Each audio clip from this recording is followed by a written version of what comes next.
Tengah terbakar parah beberapa tahun lalu, ada hutan yang ternyata tidak tersentuh api. Ini berkat penjagaan dan perawatan yang dilakukan Januminro bersama sejumlah relawan. Banyak orang yang masih beranggapan Kalimantan Tengah itu hutannya masih lebat terjaga. Anggapan itu saat ini sudah mulai luntur. Alih fungsi lahan Kalimantan diperparah dengan kebakaran hutan membuat kelebatan hutan tak lagi sama. Masih melekat dari ingatan khususnya warga Kalimantan Tengah. Kebakaran hutan hebat yang terjadi di bumi Borneo bagian tengah pada 2015 dan 2017. Namun di balik hutan Kalimantan yang bara itu, ada hutan yang masih terjaga keasriannya. Pepohonan tumbuh tegak, menghijau segar dipandang mata. Namanya Jumpun Pambelom atau hutan sumber kehidupan. Sosok di balik hutan asri itu adalah Januminro. Ia membeli, mengelola, dan menjaga hutan gambut yang sudah jadi hak miliknya sejak tahun 98 agar tak terbakar lagi. Sebelum dirawat Januminro, kawasan ini juga terbakar parah pada tahun 97. Atas sumbangsihnya kepada alam itu, Januminro mendapatkan sejumlah penghargaan, seperti Kalpataru dan Satya Lencana Wirakarya sebagai pengabdi lingkungan dari Presiden Joko Widodo pada 2015. Pemirsa, untuk mengetahui lebih jauh terkait aksi Januminro menyelamatkan hutan Kalimantan, kita akan langsung berbincang dengannya. Selamat pagi, Pak Janu. Pagi. Apa kabar hari ini? Sehat-sehat Pak Janu ya? Sehat, luar biasa lah. Pak Janu, luar biasa sekali. Kami melihat tayangan sebelum ini, kemudian juga melihat upaya yang sudah dilakukan oleh Pak Janu dalam beberapa tahun terakhir. Tapi kalau kita bicara tentang restorasi hutan, ini hutan apa yang dulunya sebelum ini Bapak restorasi akhirnya? Jadi itu kan lahan yang terlantar sebenarnya dulu oleh masyarakat. Terus begitu terjadi kebakaran tahun 97, dia agak terbengkalai, dan waktu itu ada masyarakat yang menawarkan untuk kami mengambil alih kawasan tadi, dan tidak lama ya kita ambil alih dan kita kelola dengan baik, sehingga beberapa tahun kemudian kondisinya yang sebelumnya bekas terbakar lambat laun bisa dipulihkan dengan pepohonan yang kembali hijau lah, seperti itu.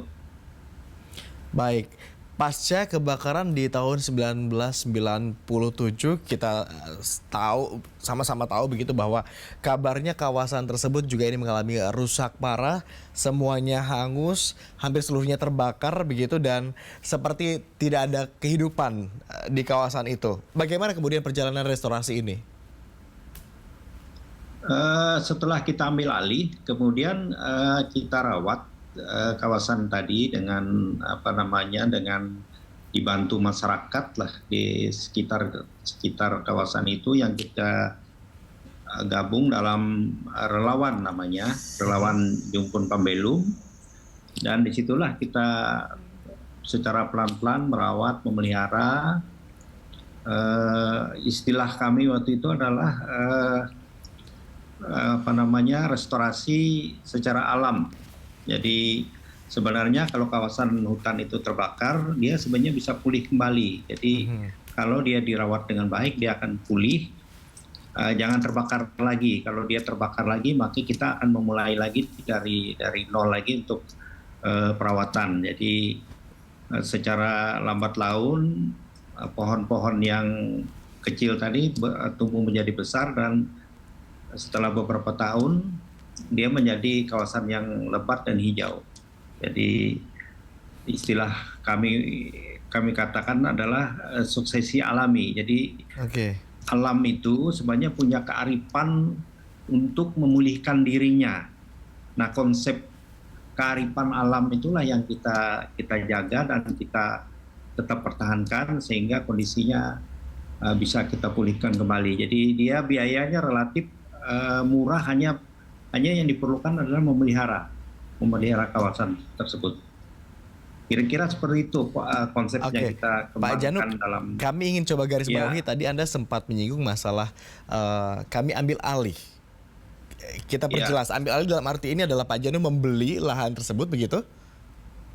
ya, kita waktu itu membeli dalam arti memberikan imbal apalah enggak seberapa juga waktu itu kan, karena kawasan seperti itu masyarakat itu biasanya kan agak kurang minat juga untuk melakukan pemeliharaan. Jadi kita membayar sedikit uang ke masyarakat untuk kita ambil alih.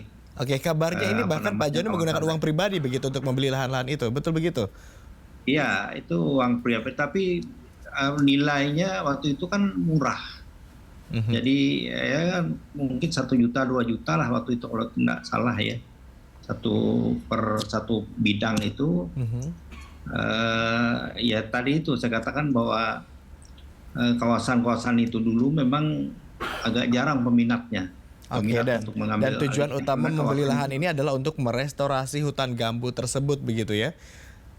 Iya, jadi niat kita waktu itu adalah memang kita ingin meyakinkan para pihak bahwa hutan itu kalau dia sudah terbakar, dia sebenarnya bisa pulih kembali. Nah, itulah yang kita coba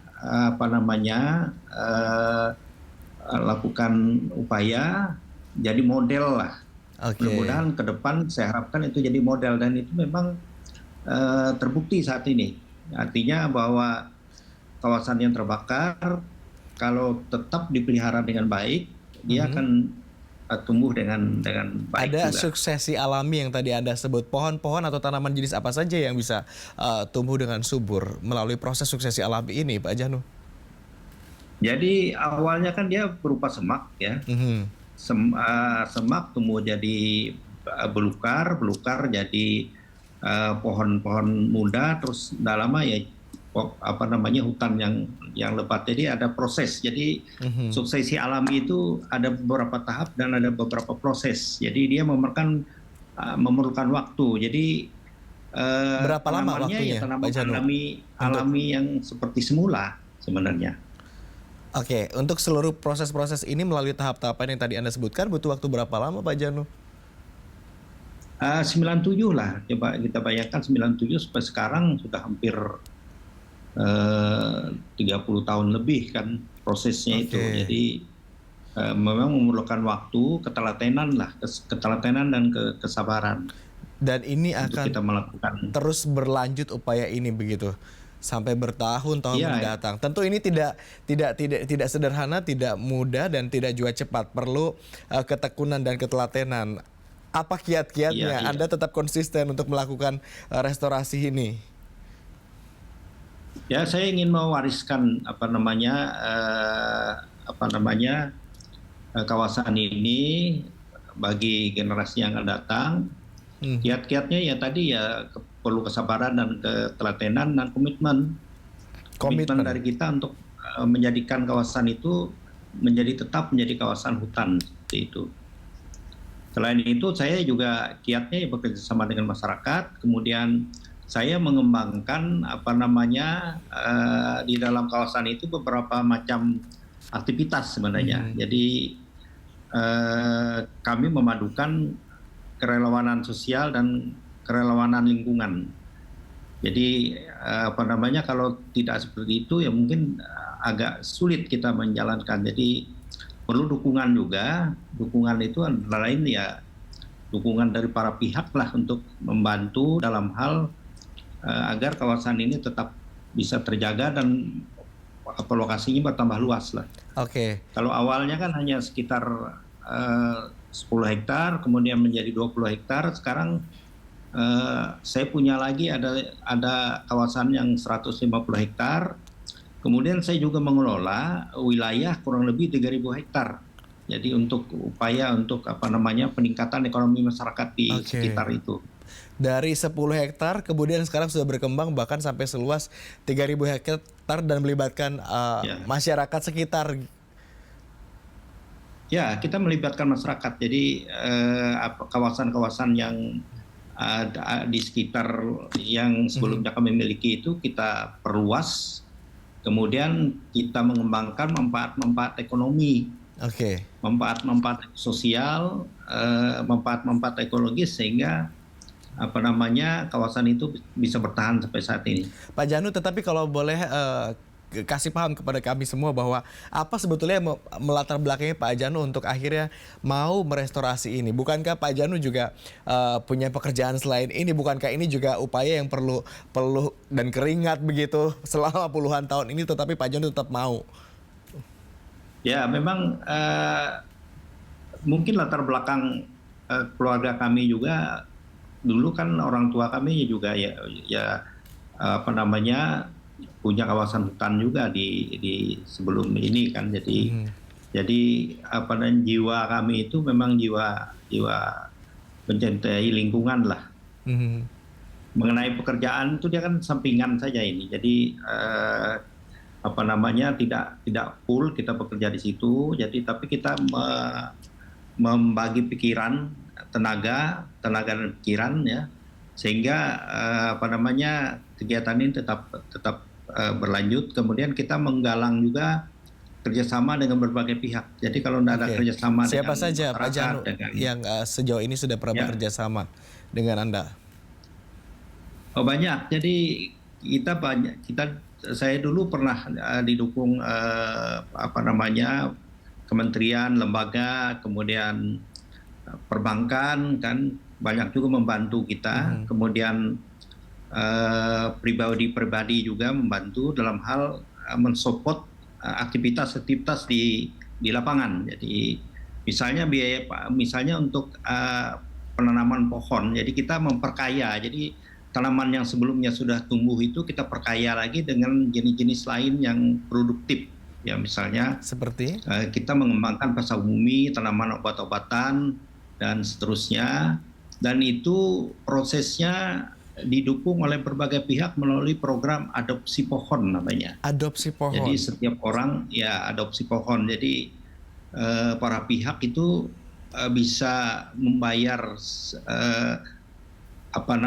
untuk luasannya, untuk per pohonnya, dan itu biayanya adalah biaya penanaman dan kita gunakan juga untuk pemeliharaan. Oke, ini terbuka kepada siapa saja begitu yang ingin mengadopsi pohon itu? Semua orang. Jadi dulu kita ada dari Eropa, dari mana-mana datang rombongan maupun perwakilan ya membantu aktivitas dalam rangka memperkuat kapasitas hutan yang ada itu sehingga dia tetap bertumbuh dengan baik. Kemudian kami juga punya usaha-usaha lainnya, misalnya kita punya lebah madu ya. Dari kawasan yang sekitar 3.000 hektar itu kita punya madu hutan yang tumbuh di pohon-pohon yang rutin kita panen, dan itu kita hasilnya kita jual dan kita gunakan juga untuk operasional memelihara kawasan yang kita ada ini. Kemudian untuk membiayai juga masyarakat yang bermitra dengan kami. Oke, ini juga kan perjalanannya begitu panjang, sudah puluhan tahun. Pak Janu, kami percaya bahwa tidak selalu perjalanan ini menjadi mulus. Tantangan terbesar untuk menjalankan apa yang sudah Pak Janu lakukan dengan konsisten selama puluhan tahun ini seperti apa? Ya, kita yang paling besar itu ya ancaman kebakaran itu. Jadi kebakaran itu kan kalau kita kurang waspada, kita beberapa kali kawasan kita ini selalu diterjang kebakaran, tapi kita berusaha menyelamatkan, meskipun kadang-kadang kita bisa tidur di kawasan-kawasan hutan di batas-batasnya. Kekhawatiran kebakaran ini karena apa, Pak Janu? Karena ada ancaman cuaca yang begitu panas, begitu, atau karena ada faktor? Jadi kalau dia sudah musim kering, jadi dia kawasan gambut itu kan mudah terbakar. Jadi kadang-kadang ada masyarakat yang memancing ikan, karena dia kan kawasan itu kan banyak ikannya di sekitar itu. Jadi yang dibakar itu bukan di kawasan yang kami kelola, tapi di luar. Di luar kawasan, tapi dia akan merembet ya. Misalnya terbakarnya itu setengah kilo atau 500 meter dari kawasan kami, kita harus menjaga itu. Jadi menjaga kawasan ini supaya tidak terbakar dan berupaya memadamkan tempat yang terbakar tadi supaya tidak merembet masuk ke kawasan kami. Dan kejadian itu yang beberapa tahun lalu itu selalu mengancam. Tapi Baik. kami sangat beruntung karena banyak relawan yang terjun membantu melakukan pemadaman sehingga Baik. kawasan yang kami kelola Terakhir ini Pak Janu barangkali harapannya Ya. seperti apa Pak Janu, singkat saja ke depannya. Ya, kita berharap ya apa yang sudah kami kembangkan ini bisa diadopsi oleh berbagai pihak, terutama lembaga dan kementerian, supaya bisa dikembangkan, diadopsi, dikembangkan di wilayah-wilayah lainnya yang tipikal hutannya sama dengan tipikal hutan yang kami kelola, yaitu kawasan gambut. Jadi kita punya konsepnya sangat jelas ya. Pola penanganannya, pola kemitraannya sudah ada, dan kalau ini diadopsi untuk dimanfaatkan untuk mengembangkan di kawasan lainnya yang juga Baik. bermasalah, ya kita akan bisa banyak membantulah agar hutan gambut yang ada Baik. di Indonesia ini Kita sama-sama jadi berharap Pak Janu bahwa kontribusi masyarakat luas begitu, tidak hanya dari wilayah Kalimantan tetapi juga Indonesia dan di berbagai negara lainnya begitu akan antusias untuk mendengarkan hal ini. Terima kasih atas kesediaan Anda Pak Janu juga untuk bergabung bersama kami di Berita 1 Pagi. Salam Terima sehat kasih. terus.